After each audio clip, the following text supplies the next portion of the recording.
सभामुखमा एमालेका देवराज घिमिरे चयन भएसँगै शनिबार हुने चुनावमा को बन्ला उपसभामुख भन्ने चर्चा सुरु। कान्तिपुर समाचारमा आज प्रतिनिधि सभाको बैठकमा देखिएका केही रोचक दृश्य। नवनियुक्त परराष्ट्र मन्त्रीका चुनौती के छन्?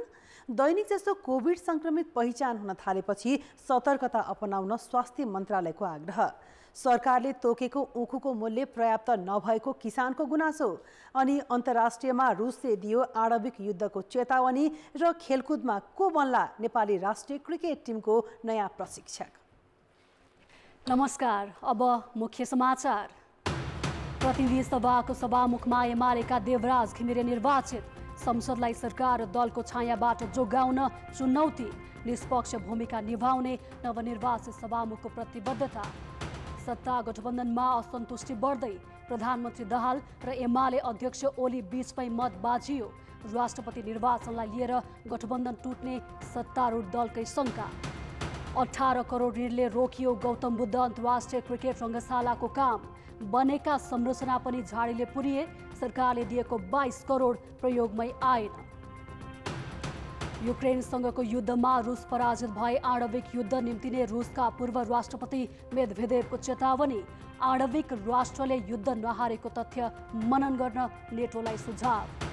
र विश्व फुटबलका स्टार मेसी र रोनाल्डो 2 वर्षपछि आम्ने सामने हुँदै। विश्वकपपछि साउदी क्लबमा आबद्ध रोनाल्डो पीएसजी विरुद्धको खेलमा रियाद 11बाट डेब्यू गर्ने। प्रतिनिधि सभाको सभामुखमा नेकपा एमालेका देवराज घिमिरे निर्वाचित भएका छन्। प्रतिनिधि सभाको आजको बैठकले सभामुखमा घिमिरेलाई निर्वाचित गरेको हो। सभामुखका लागि एमालेका घिमिरे र नेपाली कांग्रेसकी सूरी न्यौपाने बीच प्रतिस्पर्धा थियो। मत विभाजनमा एमालेका घिमिरेले 167 मत प्राप्त गरेका छन्। उनको विपक्षमा 100 मत पर्यो। एकजना सांसदले भने कसैलाई पनि मत दिएनन्। सभामुखमा निर्वाचित हुन 138 मत चाहिन्छ। घिमिरेले आवश्यक मत पाएपछि सभामुखमा निर्वाचित भएको घोषणा गरिएको हो। प्रतिनिधि सभाको सभामुख पदमा निर्वाचित गरियोस्।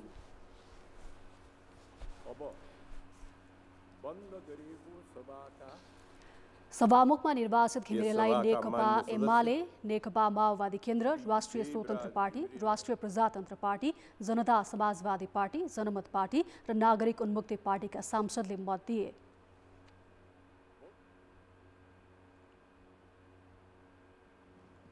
उनलाई स्वतन्त्र सांसदको समेत साथ रह्यो। घिमिरेको विपक्षमा नेपाली कांग्रेस, नेकपा एकीकृत समाजवादी र लोकतान्त्रिक समाजवादी पार्टीका सांसदले मत दिए। प्रतिनिधि सभाको बैठक बसेको 15 दिनभित्र नयाँ सभामुख चयन गरिसक्नुपर्ने संवैधानिक व्यवस्था छ। प्रतिनिधि सभाको पहिलो बैठक पुस 25 गते बसेको थियो। यसैबीच उपसभामुखको निर्वाचन माघ 7 गते शनिबार हुनेछ। विभिन्न दलका सांसदहरूले संसदलाई प्रभावकारी बनाउन र दलहरूबीच समन्वय गर्न सभामुखको भूमिका महत्त्वपूर्ण हुने बताएका छन्। नेपाली कांग्रेसका सांसद विश्वप्रकाश शर्माले संसदमा सभामुखको भूमिका समन्वयकारी र सहयोगी हुनुपर्ने बताए। अघिल्लो संसदमा लोकतन्त्रको सुखद अभ्यास नभएको उनको भनाइ छ। यो बेलामा म एउटा बौद्धिक विमर्शको अपिल पनि गर्न चाहन्छु। आवश्यक सहयोग पनि नगर्ने सभामुख र अनावश्यक सहयोग पनि गर्ने राष्ट्रपति हाम्रो संविधानको परिकल्पना हो कि होइन? त्यसैले यो बेलामा त्यो लोकतन्त्रका लागि जो सुखद भएन अभ्यास, जो चुनौतीपूर्ण भयो, जसको कारण 2 पटक संसद विघटित पनि भयो। एमाले सांसद योगेश भट्टराईले चुनाव अघि र अहिलेको राजनीतिक कोर्स फरक भएको चर्चा गरे। उनले प्रतिपक्षमा बस्न चाहे पनि कांग्रेसकै कारण सत्तामा आउन परेको भनाइ थियो। आज बिहान मैले प्रमोद खरेलको एउटा गीत सुनेको थिएँ सभामुखमा। माया गर्ने मुटुले हो, निधारले होइन।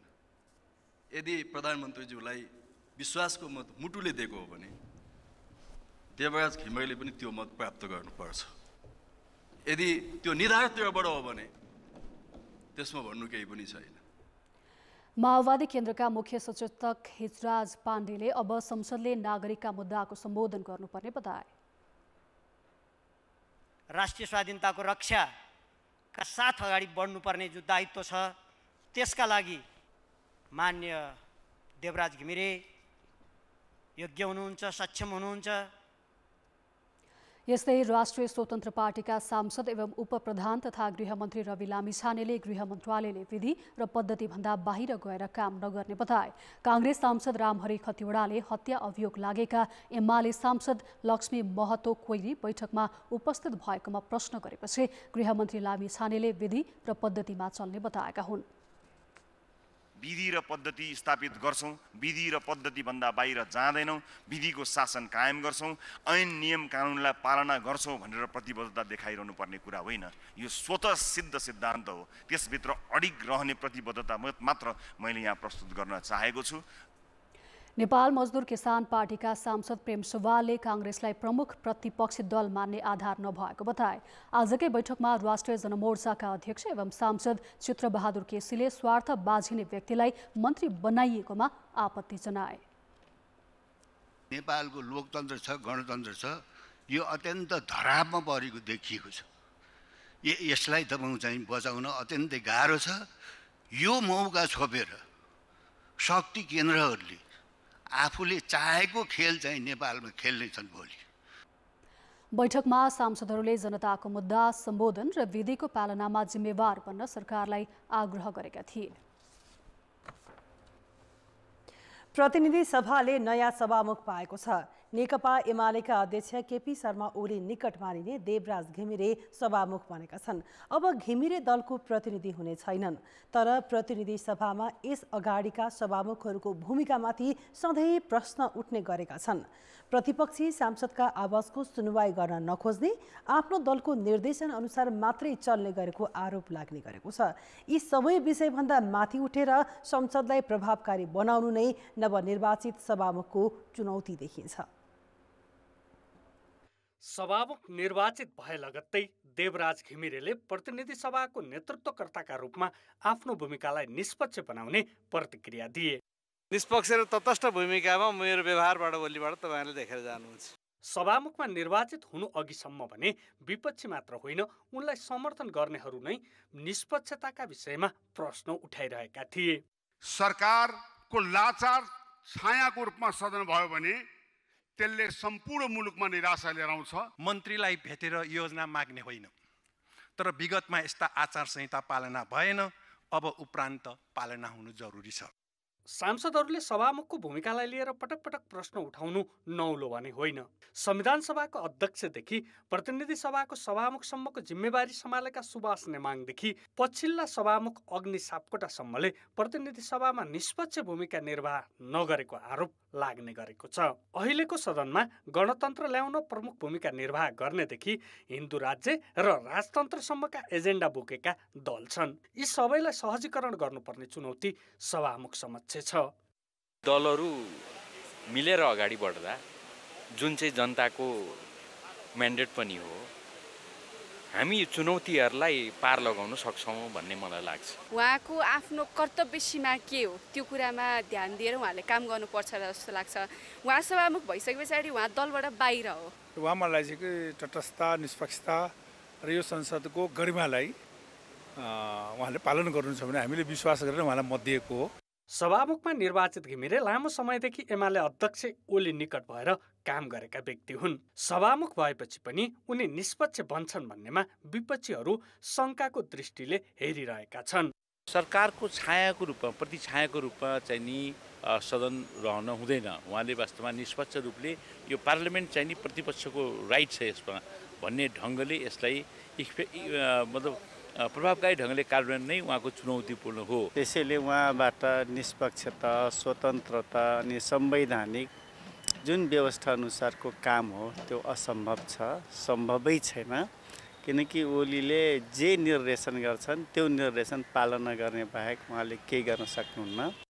विपक्षी दलहरूले प्रश्न उठाए जस्तै सभामुखलाई सत्ता र दलको छायाबाट बाहिर रहन जोखिम देखिन्छ। तर उनलाई नजिकबाट चिन्नेहरू सरल राजनीतिज्ञ भएकाले पनि सभामुखको भूमिकामा योग्य नै रहेको बताउँछन्। एउटा सरलता, सादगी, एकदम लगनशील र त्यो लगनशीलताकै कुरा जोडेर हेर्दाखेरि उहाँले आफूले चाहिँ नि यो सभामुखको भूमिका र दायित्वलाई चाहिँ नि निश्चित रूपमा बुझ्नुहुन्छ। त्यसरी चाहिँ अगाडि बढ्नुभयो भनेदेखि उहाँ सफल हुनुहुन्छ। सभामुखका रूपमा घिमिरेका अगाडि अहिलेको सत्ता बाहिर बसेका दलहरूलाई सहमतिमा ल्याउने र गठबन्धन हेरफेर हुँदा समेत तटस्थ भएर अगाडि बढ्नु सहज भन्ने छैन। कान्तिपुर समाचारका लागि क्यामेरामा श्याम श्रेष्ठ र सुरज खड्काका साथ अवतार राई र दीपक आचार्य, काठमाडौँ। अब जनताको आवाज हामीले आज 7 प्रदेशमा सोधेका छौं। प्रतिनिधि सभालाई प्रभावकारी बनाउन सभामुखले कस्तो भूमिका निर्वाह गर्नु पर्ला? जनताको आवाज देशको हितको लागि राम्रो जो हुन्छ त्यो गर्नु पर्यो। संविधानलाई टेकेर मात्रै कुनै पनि चिजको निर्णय गरिदियोस् भन्ने लाग्छ। कुनै पार्टी प्रतिको लगाम हुनु भएन। जनताको प्रतिनिधि हो, त्यही भएर उहाँहरू स्वतन्त्र हुनुपर्छ। कुनै पनि राजनीतिक दलको आडमा नभई निष्पक्ष रूपमा कार्य सम्पादन गर्नुपर्छ। एउटा साझा नेतृत्वको पदको रूपमा त्यसलाई ग्रहण गर्नुपर्छ। निष्पक्ष भएर स्वतन्त्र भूमिका खेल्नुपर्छ। सबैलाई समान रूपमा व्यवहार गर्ने काम चाहिँ सभामुखले गर्नुपर्छ र संसदको गरिमालाई उच्च राख्नुपर्छ। सबैलाई सम्हालेर लिएर गएर देशलाई एउटा निकासमा लैजानुपर्छ। राजनीतिक दलको स्वार्थभन्दा माथि उठेर देशको लागि निर्णय लिनुपर्छ। निष्पक्ष तरिकाले त्यो ऐन प्रस्तुत गर्न सक्ने प्रतिपक्ष बिन जस्तै छ, त्यसकारणले गर्दा सभामुखले चाहिँ सोचेर काम गर्नुपर्ने देखिन्छ। संसदबाट देशका लागि हित हुने कानुनहरू मात्र पारित गर्नुपर्दछ। राजनीतिक दलको कोटाबाट निर्वाचित भए पनि कसैको स्वार्थ बाजेनी काम चाहिँ गर्नु हुँदैन। सभालाई चाहिँ मर्यादित बनाउनको लागि सबै सभासदहरूलाई चाहिँ समान व्यवहार गर्ने, निष्पक्ष भएर सभालाई सञ्चालन गर्न सक्नुपर्छ। संसदमा सांसदको भूमिका महत्त्वपूर्ण हुन्छ। राजनीतिक दलले सोही निर्णय लिनुपर्छ। निर्देशित बिनाको चाहिँ निष्पक्ष तरिकाको हुनुपर्छ। साझा रूपले नै उहाँ प्रस्तुत हुने जस्तो मलाई लाग्छ। सबै पक्षलाई समेटेर चाहिँ चलाउने सभामुख नै सफल हुन्छ। सदनलाई मर्यादित बनाई त्यसलाई हित हुने गरी काम गर्नुपर्दछ। यो दलगत निर्णयहरूभन्दा बाहिर गएर चाहिँ जनताको अपेक्षा अनुसारको काम गर्नु, कार्यकर्ता भएर काम गर्नु हुँदैन। निर्दलीय हुँ भन्ने भावनाबाट काम गर्नुपर्छ। देश र जनताको हक हितमा रहने गरी मात्रै निर्णय र सुझाव गर्नुपर्ने देखिन्छ। निष्पक्ष र तटस्थ हुनुपर्छ।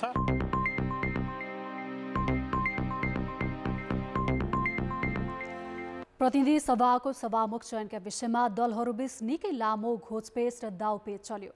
सभामुखमा सहमति खोज्ने प्रयास सफल भएन। अन्ततः मत विभाजन गरेरै निर्वाचित भएको घोषणा गर्नु पर्यो। सभामुखको चुनावमा मुस्किलले एकजुट भएको सत्ता गठबन्धन राष्ट्रपतिको चुनावसम्म कायम रहन्छ कि रहँदैन भन्ने प्रश्न उठेको छ। किनकि राष्ट्रपति चयनका विषयमा गठबन्धनका दुई प्रमुख दल एमाले र माओवादी केन्द्रका शीर्ष नेताहरूका फरक भनाइ आएका छन्।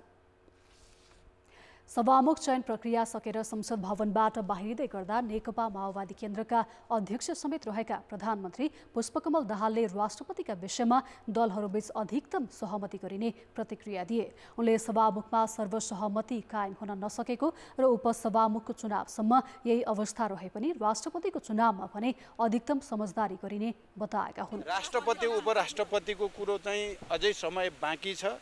हामी सत्ता साझेदार र मैले पनि सकेसम्म कुनै एउटा समझदारी बन्दी हुन्थ्यो भन्नेतिर कोसिस छ। हामी त्यो कोसिस जारी राख्छौँ। प्रधानमन्त्री दाहालले यसो भनिरहँदा गठबन्धनको ठूलो दल एमालेका अध्यक्ष केपी शर्मा ओलीको भनाइ भने केही फरक छ। ओलीले राष्ट्रपतिको चुनावमा एमालेले उठाएका उम्मेदवारलाई सहयोग गरे मात्रै राष्ट्रिय सहमति बन्ने दावी गरे। एकदम राष्ट्रिय सहमति हुनुपर्छ। राष्ट्रपतिमा नेकपा एमालेले उम्मेदवार उठाउँछ, हाम्रो सहमति त्यही हो, त्यसमा राष्ट्रिय सहमति हुनुपर्छ। अध्यक्ष ओलीले प्रमुख प्रतिपक्षी नेपाली कांग्रेसले गठबन्धनभित्र खेल्न खोजेको बताए। उता नेपाली कांग्रेसले पनि गठबन्धन टुटाएर भए पनि राष्ट्रपति पद आफ्नो पक्षमा पार्ने रणनीति बनाएको छ। पहिला हामी चारवटा पार्टी गठबन्धन गरेर गयौँ। सरकार बनाउने बेलामा त्यो गठबन्धन टुट्यो नि। जरुर अरू पक्षमा जसको गठबन्धन टुटेको छ त्यो गठबन्धन अर्को गठबन्धन टुटाउनेमा लागिरहन्छ नि। यो त निरन्तर प्रक्रिया हो, यो राजनीतिमा आउने प्रक्रिया हो। यसरी गर्नु त्यस कारण मिसन सभामुख त्यो भएन, अब मिसन राष्ट्रपति पनि हुन्छ, मिसन चाहिँ टुटाउने पनि हुन्छ। यसमा कुनै सन्देह छैन। प्रधानमन्त्री दाहाल र एमाले अध्यक्ष ओलीको अभिव्यक्ति र कांग्रेसको रणनीतिलाई आधार मान्ने हो भने अब हुने राष्ट्रपतिको निर्वाचनसम्म राजनीतिक दाउपेच कायमै रहने देखिन्छ। तत्कालीन नेपाली कांग्रेस नेतृत्वको गठबन्धन भत्किएर नेकपा एमालेको नेतृत्वमा गठबन्धन बनेको 1 महिना पनि बितेको छैन। यो अवधिमा प्रधानमन्त्री पुष्पकमल दाहालको नेतृत्वमा 23 सदस्यीय मन्त्री परिषद बनेको छ भने आजै प्रतिनिधि सभाले सभामुख पनि पाएको छ। तर यो छोटो अवधिमै सत्तारूढ 7 दलीय गठबन्धन बीचमै शक्ति बाँडफाँटको विषयलाई लिएर असन्तुष्टि देखिएको छ। यही स्थिति रहिरहने हो भने आगामी फागुनभित्र हुने राष्ट्रपतिको निर्वाचनसम्म पुग्दा कतै गठबन्धन नै भत्किने हो कि भन्ने चुनौती सतहमा देखा परेको छ। मन्त्री परिषद विस्तारमा केही दलहरू असन्तुष्ट देखिए पनि बिहीबार सम्पन्न सभामुखको निर्वाचनमा भने सत्तारूढ घटकहरू एकै ठाउँमा उभिए। यही आधारमा सत्ता पक्षका नेताहरूले यो गठबन्धन पूरै अवधि टिक्ने दावी गरेका छन्। आपसी तालमेल मिलाउनको लागि विभिन्न प्रकारका आवश्यकताहरू प्राथमिकताहरूलाई तय गर्नको लागि केही कठिनाइ हुने स्वाभाविकै हो। तर पनि त्यो प्रकारको समस्या छैन। यो गठबन्धन अझ कसिलो हुन्छ, अझ बलियो हुन्छ। जुन ढङ्गको षड्यन्त्र बन्दै गएछ र गठबन्धनले बलियो रूप लिँदै गएको छ, यसको निरन्तरता रहन्छ भन्ने मेरो चाहिँ अनुमान हो। मन्त्री परिषद विस्तारलाई लिएर जनमत पार्टी, नागरिक उन्मुक्ति र जसपा जस्ता दलहरूमा असन्तुष्टि देखिएका कारण बिहीबार सभामुखको निर्वाचनमा गठबन्धन सम्बद्ध सबै दल एकै ठाउँमा उभिन्छन् भन्नेमा शङ्का थियो। तर राष्ट्रपति, उपराष्ट्रपति र उपसभामुखमा थप सहमति खोज्ने शर्तमा असन्तुष्ट दलहरूले सभामुखमा सत्ता पक्षका उम्मेद्वार देवराज घिमिरेलाई मतदान गरेका छन्। मन्त्रीमण्डल विस्तारमा अरू कुरामा, सभामुख उपसभामुखको कुरामा, राष्ट्रपति उपराष्ट्रपतिको कुरामा जुन प्रकारले एकलौटी ढङ्गले चाहिँ निर्णय गरिएको छ, त्यो तालमेलको साझेदार साथीहरूसित सल्लाह नगरिकन जुन गरिएको छ त्यसमा हाम्रो पार्टीको असन्तुष्टि छ र उहाँहरूले हाम्रो असन्तुष्टिलाई सम्बोधन गरिएन भने र हरेक भागभन्दा प्याकेजमा सहमति गरिएन भने राष्ट्रपतिको चुनावसम्म सत्ता समीकरण रहन्छ कि रहँदैन यो भन्न गाह्रो छ। जसरी हामीलाई आश्वासन दिनुभएको छ, कानुन संशोधन गरेर हुन्छ, जसरी हुन्छ हामी माग पुरा गर्छौँ भनेर भन्नुभएको छ। मलाई लाग्छ जहाँसम्म हाम्रो मागहरू पुरा हुनेछन् र हाम्रा मागहरू पुरा भइहाल्यो भने चाहिँ, मागहरू पुरा भएनन् भने चाहिँ हामी हाम्रा अर्को कदमहरू चाल्नेछौँ। सत्ता गठबन्धनमा असन्तुष्टि बढेको स्वयं सत्तारूढ दलकै स्वीकारोक्ति छ। उनीहरूबीच पद र नीति तथा कार्यक्रममा विवाद मात्रै छैन, जुनसुकै बेला गठबन्धन टुट्ने आशंका स्वयं सत्ता पक्षका नेताहरूले गर्न थालेका छन्। अप्रत्याशित परिणामहरू आउने गरेको सम्भावना भने छैन। अब कोही एक दुईजना रुष्ट हुँदै जाने, उता जाने, त्यो बार्गेनिङ भइरहन्छ होइन। त्यो हाम्रो परिवारमा पनि हामीले गरिरहेका हुन्छौँ नि त त्यस्तो अभ्यासहरू।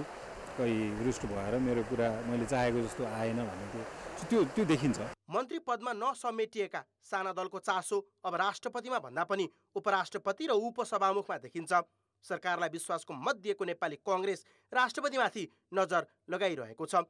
एमाले भने पुस 10मै राष्ट्रपति आफूले पाउने सहमति भइसकेको जिकिर गरिरहेको छ। यो अवस्थामा अब प्रधानमन्त्री पुष्पकमल दाहाल र एमाले अध्यक्ष केपी शर्मा ओलीले गठबन्धनमा सामेल साना दललाई चित्त बुझाउनु पर्ने छ भने अर्कोतिर राष्ट्रपति कसलाई बनाउने भन्नेमा आपसमै समझदारी खोज्नुपर्ने चुनौती छ। कान्तिपुर समाचारका लागि क्यामेरामा सञ्जय लुइटेलका साथमा प्रकाश बम र विकास आचार्य, काठमाडौँ। निर्वाचन आयोगले राष्ट्रपतिको पदावधि सकिनु 3 देखि 5 दिन अघि नयाँ राष्ट्रपति चयन गर्ने तयारी गरेको छ। राष्ट्रपतिको पदावधि फागुन 29 गते सकिँदैछ। राष्ट्रपतिको निर्वाचन पदावधि सकिनु 1 महिना अघि नै गर्नुपर्ने कानुनी व्यवस्था भए पनि संविधानमा राष्ट्रपतिको पदावधि 5 वर्ष हुने भएकाले आयोगले पद खाली नहुने गरी निर्वाचन गराउने तयारी गरेको हो।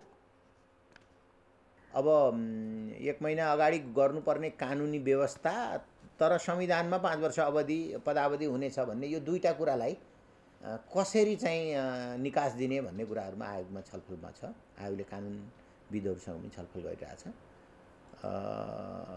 अब यो फागुनको 29 गते राष्ट्रपतिज्यूको पदावधि, सामान्य राष्ट्रपतिज्यूको पदावधि सकिने हो। त्योभन्दा अगाडि राष्ट्रपति हुनुपर्छ, यसमा दुई मत भएन, अर्को नयाँ राष्ट्रपति हुनैपर्छ। तर अब ठ्याक्कै 1 महिना अगाडि गर्ने या अब त्यो 5 वर्ष पदावधिलाई पनि ख्याल गर्ने, यी कुराहरूको सम्बन्धमा छलफल भइरहेछ। राष्ट्रपति चयन गर्न संघीय सांसद र प्रदेश सभा सदस्य मतदाता हुन्छन्। उम्मेदवारले प्राप्त गरेको मतको बहुमत नभएमा सबैभन्दा बढी मत प्राप्त गर्ने 2 जना उम्मेदवारबीच पुनः प्रतिस्पर्धा हुनेछ।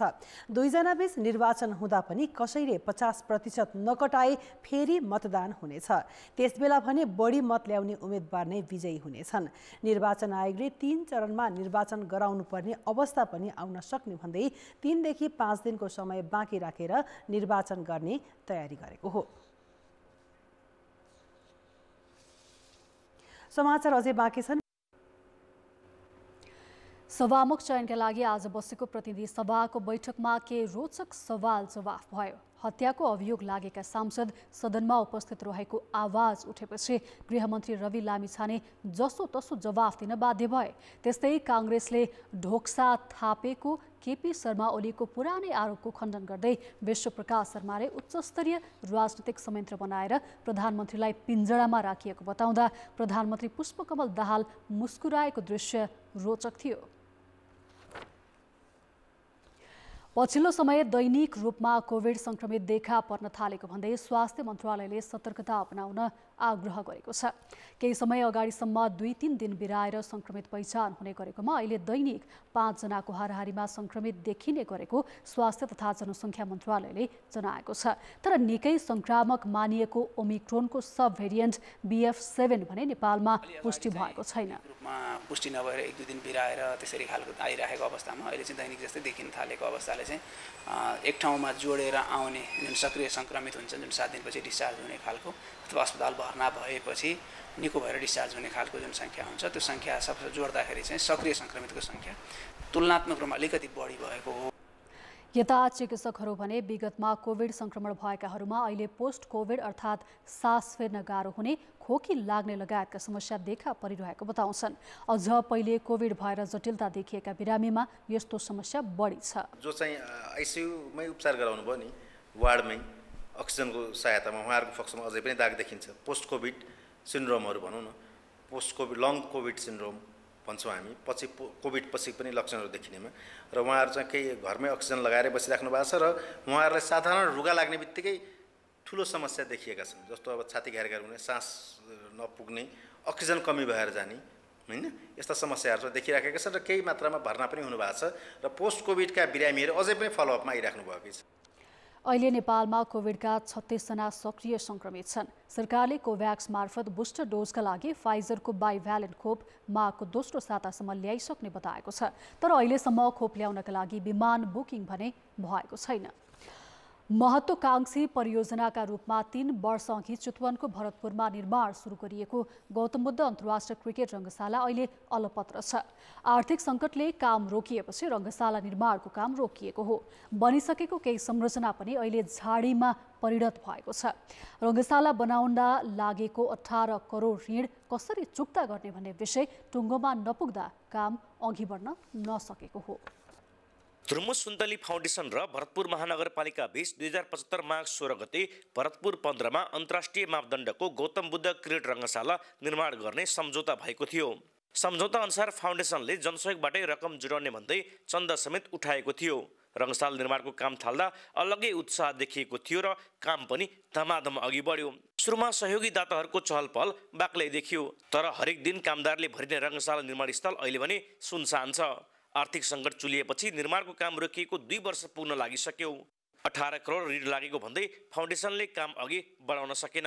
सोही ऋणका कारण भरतपुर महानगरले पनि प्रक्रिया अगाडि बढाउन सकेको छैन। स्रोतको व्यवस्थापन र निर्माण कार्य अगाडि बढाउन कुनै चुनौती छैन, जटिलता छैन।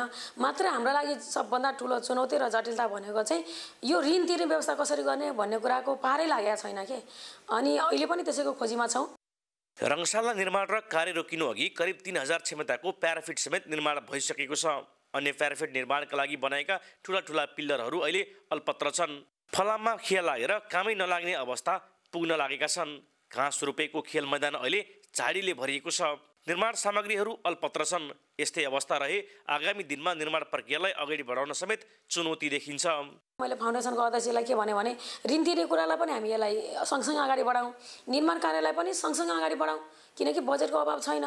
यसलाई अब निर्माण कार्यलाई सहमति गरेर अगाडि बढाउन दुईटै वेबाट हामी अगाडि जाउँ भनेर पनि मैले प्रस्ताव गरेको छु।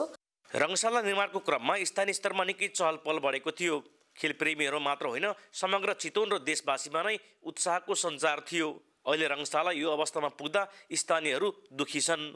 अन्तर्राष्ट्रिय स्तरको गेम खेल्न मिल्ने रङ्गशाला चितवनमा बन्ने भयो भन्दाखेरि अब हामी चितवनवासी चाहिँ एउटा गर्वको अनुभूति भएको थियो। अब यो बन्न सुरु भएर नै अलपत्र पर्दाखेरि त अब यो बेथिदी। फाउन्डेसनले देखाएको 18 करोड ऋण चुक्ता गर्न अहिले मुख्य समस्या देखिएको हो। यसअघिको सरकारले रङशालाका लागि 22 करोड रकम विनियोजन गरिसकेको छ। त्यसलाई कार्यान्वयनमा समेत लैजान सकिएको छैन। कुल 3 अर्ब खर्च हुने अनुमान गरिएको रङशाला निर्माणमा हालसम्म 54 करोड 62 लाख 21 हजार रुपियाँ खर्च भइसकेको तुर्मुस सुन्तली फाउन्डेसनको दाबी छ। तर अहिलेसम्म भौतिक पूर्वाधारको 35% मात्रै काम सकिएको छ। कान्तिपुर समाचारका लागि राजु चौधरी, भरतपुर, चितवन। पुनः संसदकै प्रसङ्ग सभामुख चयनका लागि आज बसेको प्रतिनिधि सभाको बैठकमा केही रोचक सवाल जवाफ भयो। हत्याको अभियोग लागेका सांसद सदनमा उपस्थित रहेको आवाज उठेपछि गृहमन्त्री रवि लामिछाने जसोतसो जवाफ दिन बाध्य भए। त्यस्तै काङ्ग्रेसले ढोक्सा थापेको केपी शर्मा ओलीको पुरानै आरोपको खण्डन गर्दै विश्वप्रकाश शर्माले उच्चस्तरीय राजनैतिक संयन्त्र बनाएर प्रधानमन्त्रीलाई पिँजडामा राखिएको बताउँदा प्रधानमन्त्री पुष्पकमल दाहाल मुस्कुराएको दृश्य रोचक थियो। नेपाली काङ्ग्रेस सांसद रामहरि खतिवडाले आफ्नो सिटमा उभिएर माइकमा केही बोल्न खोजेपछि सभाका अध्यक्ष पशुपति शमशेर जबराले अनुमति दिए। सांसद खतिवडाले एमाले सांसद लक्ष्मी महतो कोइरीलाई लक्षित गर्दै आपत्ति प्रकट गरे। आज सभामुखको निर्वाचन हुने बेलामा यस संसदमा हत्याको अभियोग लागेका संसदहरू पनि यहीँ भित्र छन् भन्ने सुनिन आएको छ। सभामुख महोदय, म गृहमन्त्रीज्यूलाई अनुरोध गर्न चाहन्छु, हामी चिन्दैनौँ उहाँलाई यहाँ भित्र हुनुहुन्छ हुनुहुन्न। यदि हुनुहुन्छ भने उहाँको मतदान प्रक्रियामा भाग लिन पाउने नपाउने त्यो निर्णय गरेर मात्रै सभा सञ्चालन गरियोस् भन्ने अनुरोध गर्न चाहन्छु। धन्यवाद। महोत्तरी 1बाट निर्वाचित कोइरी प्रहरीको खोजीको सूचीमा छन्, तर उनलाई पक्राउ गर्ने बारे गृहमन्त्री रवि लामिछानेले मूर्त जवाफ दिन सकेनन्। मानिस संसदमा हुनुहुन्छ, उहाँलाई पक्रनका लागि उहाँले भन्नुभयो यो रुलिङ भएको विषय त होइन। म यहाँहरूलाई के जानकारी गराउन चाहन्छु भने विधि र पद्धतिभन्दा बाहिर गएर गृह मन्त्रालय 1 कदम 1 इन्च बाहिर निस्किँदैन। म यहाँहरूलाई यसको ग्यारेन्टी, सम्मानित सदनलाई यसको ग्यारेन्टी गराउन चाहन्छु। बैठकमा काङ्ग्रेस महामन्त्री विश्वप्रकाश शर्मा भने एमाले अध्यक्ष केपी ओलीमाथि खनिए। सरकारलाई विश्वासको मत दिएर काङ्ग्रेसले सत्ताका लागि ढोक्सा थापेको ओलीको आरोपको खण्डनमा शर्माले पिञ्जडाको चर्चा गर्दा प्रधानमन्त्री दाहाल मस्किएका थिए। विश्वासको मत दिएर ढोक्सा थापेको त होइन भनेर भन्नुभएको कुरामा मैले केही बोलिनँ भने सायद त्यो अपर्याप्त होला। हामीले ढोक्सा थापेका छैनौँ। माछालाई जालमा पार्न कुनै योजना हाम्रो छैन। तर माछा र ढोक्साको कथा हालेर कसिलो पिजडा चाहिँ नबनाउनका लागि मैले रोस्टमा उभिएर अपिल गर्नै पर्ने हुन्छ। एमाले अध्यक्ष ओलीले यसअघि आफ्ना सांसदलाई 2 दिने प्रशिक्षण दिने क्रममा काङ्ग्रेसले सरकारमा जान ढोक्सा थापिरहेको आरोप लगाएका थिए। गत जेठमा भएको तारा एयर विमान दुर्घटनाको छानबिन गर्न गठित समितिले अझै प्रतिवेदन बुझाएको छैन। दुर्घटनापछि 45 दिनभित्र प्रतिवेदन बुझाउने गरी रतीश चन्द्रलाल सुमनको संयोजकत्वमा 5 सदस्यीय समिति गठन गरिएको थियो। तर समितिले 8 महिनासम्म पनि प्रतिवेदन दिन सकेको छैन। भविष्यमा हुन सक्ने दुर्घटना रोक्न छानबिन समितिको प्रतिवेदन महत्त्वपूर्ण मानिन्छ। तर दुर्घटनाको कारण पत्ता लगाउन गठित समितिले नै प्रतिवेदन बुझाउन सकेको छैन। यो कारणले घटना भयो र यो चाहिँ यो करेक्सनका बाटोहरू अपनाउनु पर्छ भनेर उहाँले सजेसन पनि दिनुभएको हुन्छ। त्यसले गर्दाखेरि के हुन्छ भने आगामी दिनको बाटो कोरिन्छ नि, एउटा गोरेटो बाटो कोरिन्छ भने जस्तै आगामी दिनमा त्यसमा हामी करेक्सन हुन्छौँ नि त। त्यसलाई परिपालना गरियो भने त्यस्तो घटनाबाट हामी बचिन्छ भने यो त जति सक्दो चाँडो, तर चाँडो भन्दैमा फेरि सत्य तथ्य आउनु पर्यो। हचुवाको भरमा होइन र त्यसले एउटा मार्गदर्शन चाहिँ गरोस्। समितिमा संयोजक Ratheesh Chandralal सुमनले विमानको टेरियन वाइटेन्स and warning system नामक उपकरण परीक्षणका लागि अमेरिका पठाइएको र अमेरिकाबाट रिपोर्ट नआएकाले प्रतिवेदन बुझाउन ढिलाइ भएको बताए। उनले दुर्घटनाको अनुसन्धान गर्न 45 दिनको समय कम रहेको बताएका छन्। यस्तै आइतबार पोखरामा भएको एती एयरलाइन्सको विमान दुर्घटनाको छानबिन गर्न बनेको जाँचबुझ आयोगलाई पनि 45 दिनको समय तोकिएको छ। दुर्घटनाको कारण पत्ता लगाउन विमान निर्माता कम्पनीको 9 सदस्यीय टोलीले समेत अध्ययन गरिरहेको छ।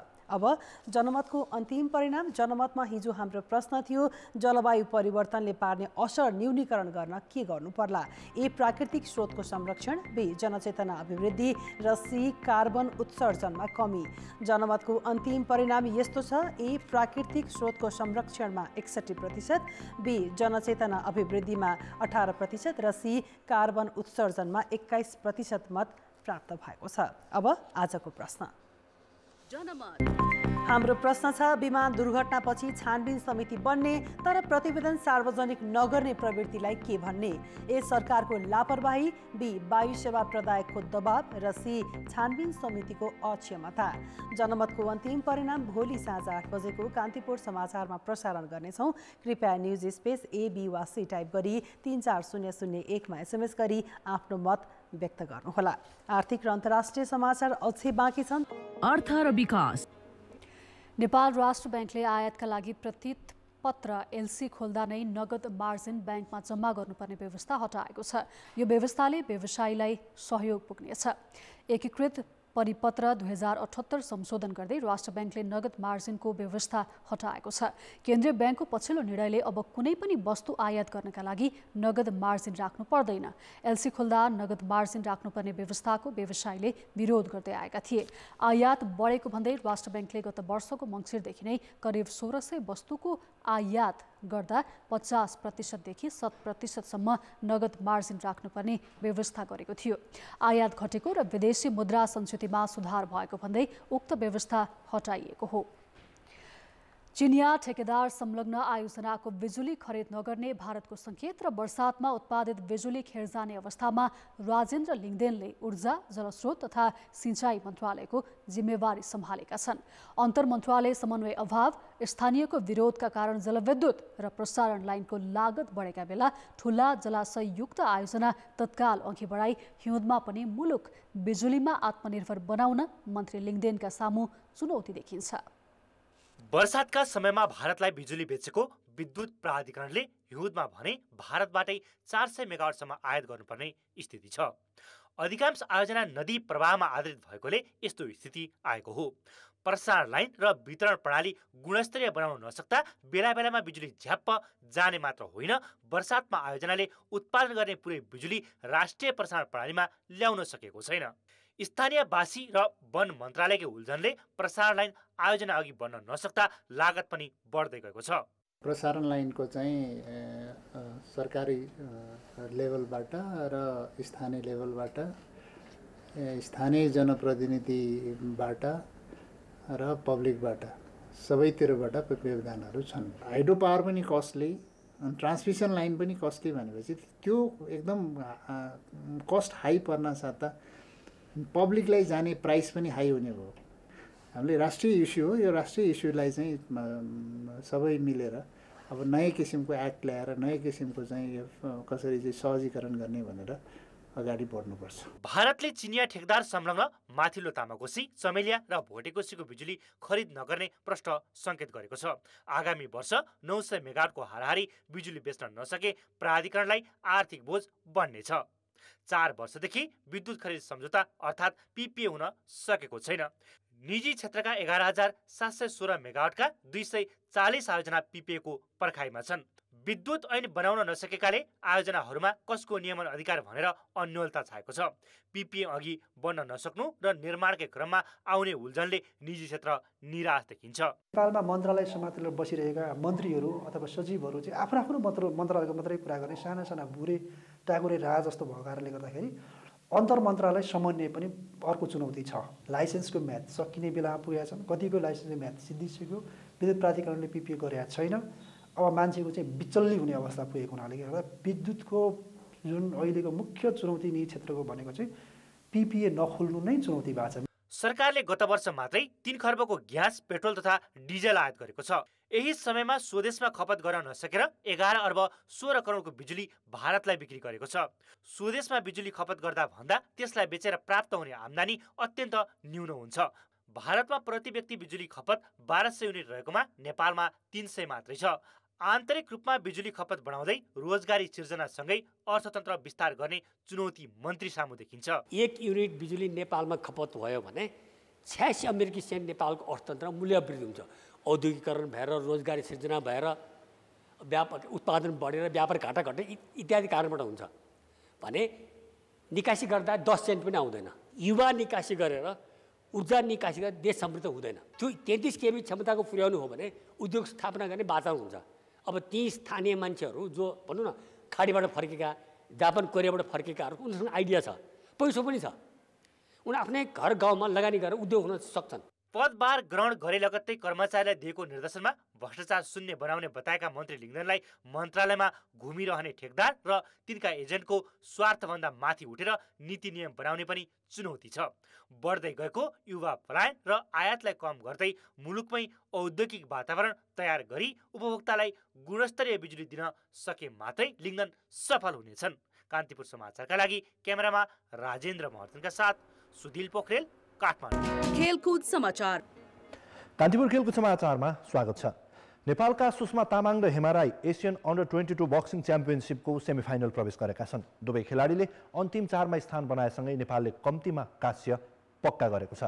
थाइल्यान्डको बैंककमा आज महिलातर्फ 48 केजी तौल समूहमा सुषमाले भियतनामकी फाम्थी ख्वानाङ फोङलाई 5-0 अङ्कले पराजित गरिन्। जितसँगै अन्तिम 4मा स्थान बनाएकी सुषमाले कम्तीमा कांस्य पदक पक्का गरेकी हुन्। 57 केजी तौल समूहमा आफ्नो फाइट जित्दै हेमा राई पनि अन्तिम 4मा प्रवेश गरिन्। हेमाले सिङ्गापुरकी चाउजी मिनलाई पराजित गरेकी थिइन्। हेमाको मुक्कासँगै लडेकी चाउको खुट्टामा चोट देखिएपछि चिकित्सकले खेल्न प्रतिबन्ध लगाएका कारण हेमा आरएससी इन्जुरीका आधारमा अन्तिम 4मा पुगेकी हुन्। हेमा र सुषमा दुवैले आइतबार मङ्गोलियासँग खेल्नेछन्। भोलि नेपालका लालप्रसाद उप्रेतीले क्वार्टर फाइनलमा फिलिपिन्ससँग खेल्ने तालिका छ। यसअघि इन्द्रबहादुर सुनारले अन्तिम 8मा स्थान बनाइसकेका छन् भने 86 केजी तौल समूहका विजय बाटा र 75 केजी तौल समूहकी त्रिषा जवेगुले पनि सेमिफाइनलमा स्थान सुरक्षित गर्दै कम्तीमा कांस्य पदक पक्का गरिसकेका छन्। नेपाली राष्ट्रिय क्रिकेट टिमको प्रशिक्षकमा भारतका मोन्टी देसाई नियुक्त हुने सम्भावना बढेको छ। भोलिसम्म प्रशिक्षक नियुक्ति गर्ने तयारीमा लागेको नेपाल क्रिकेट सङ्घ क्यानले देसाईलाई सूचीको पहिलो नम्बरमा समेटेको छ। देसाईसँगै पूर्व प्रशिक्षक डेभ वाटमोर पनि प्रशिक्षकका प्रबल दावेदार हुन्। प्राप्त 24 आवेदनमध्ये सर्ट लिस्टमा समावेश 4 जनासँग क्यानले हिजो अन्तर्वार्ता लिएको थियो। अन्तर्वार्तापछि देसाईसहित बङ्गलादेशका पूर्व प्रशिक्षक रुसेल डोमिङ्गो र न्युजिल्यान्डका ग्लेन पकनल र डेभ वाटमोरलाई मुख्य सूचीमा समावेश गरिएको सचिव प्रशान्त मल्लले जानकारी दिए। स्रोतका अनुसार 4 मध्ये देसाईको सम्भावना उच्च छ। विकल्पमा वाटमोरलाई राखिएको छ। यी दुवै प्रशिक्षकलाई ब्याटिङ एक्सपर्टका रूपमा हेरिएको हो। देसाईले यसअघि 2014 को T20 विश्वकपमा नेपाली टिमको ब्याटिङ प्रशिक्षकको भूमिका निर्वाह गरिसकेका छन् भने 2017 मा एसिसी अन्डर 19 एसिया कपमा ब्याटिङ सल्लाहकार बनिसकेका छन्। उनले वेस्ट इन्डिजको ब्याटिङ प्रशिक्षकको रूपमा समेत काम गरेका छन्। वाटमोरले भने 2 वर्ष अघि नेपाली टिमको प्रशिक्षण पद त्यागेर भारतीय रणजी खेल्ने टिमसँग सम्झौता गरेका थिए। वाटमोरको प्रशिक्षणमा नेपालले ब्याटिङमा आशालाग्दो सुधार गरेको थियो, तर 1 वर्षको सम्झौता पूरा नहुँदै उनले प्रशिक्षण छोडेका कारण क्यान सशङ्कित छ। भोलिसम्म प्रशिक्षकको टुङ्गो लगाउने र केही दिनभित्र राष्ट्रिय टिमको बन्द प्रशिक्षण थाल्ने क्यानको तयारी छ। नेपाली टिम आइसिसी विश्व क्रिकेट लिग 2 अन्तर्गत नामिबिया र स्कटल्यान्ड सिरिजको तयारीमा छ। सिरिज फागुन 2 गतेदेखि 9 गतेसम्म टियु मैदान कीर्तिपुरमा हुनेछ। गत मङ्सिर अन्तिम साता भारतीय मनोज प्रभाकरले राजीनामा दिएपछि नेपाली टिम प्रशिक्षक विहीन छ। राइट टु प्रोटिन हाफ म्याराथनमा झन्नै 4000 धावक सहभागी हुने भएका छन्। बिहिबारसम्म 3600 बढीले नाम दर्ता गराएका छन्।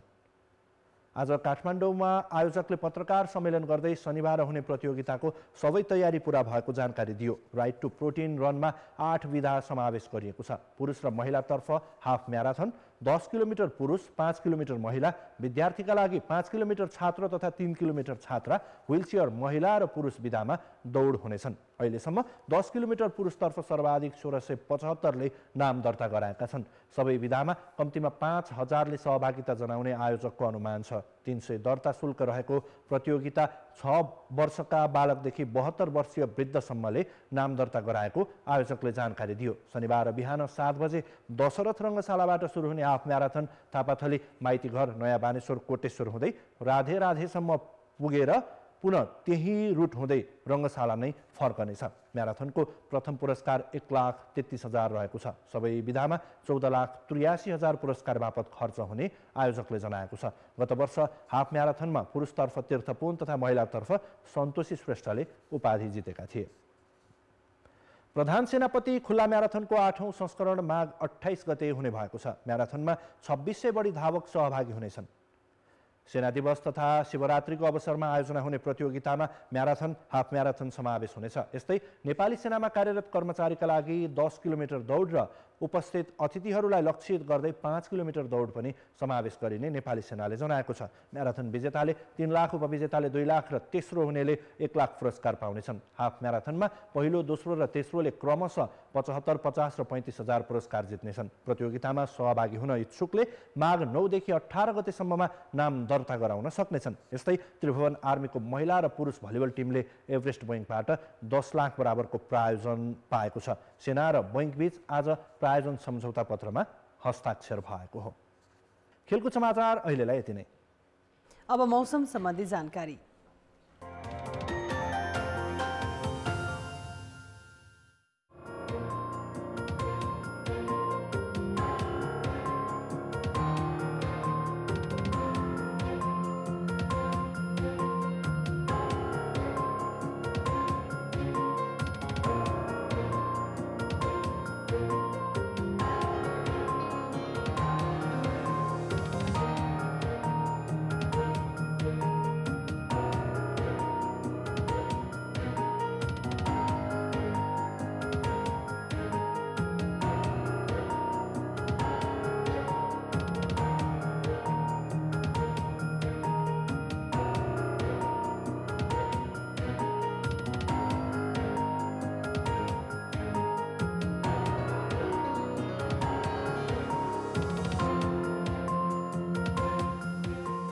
समाचार अहिलेलाई सकियो। कान्तिपुर टेलिभिजन हेर्दै गर्नुहोला। नमस्ते।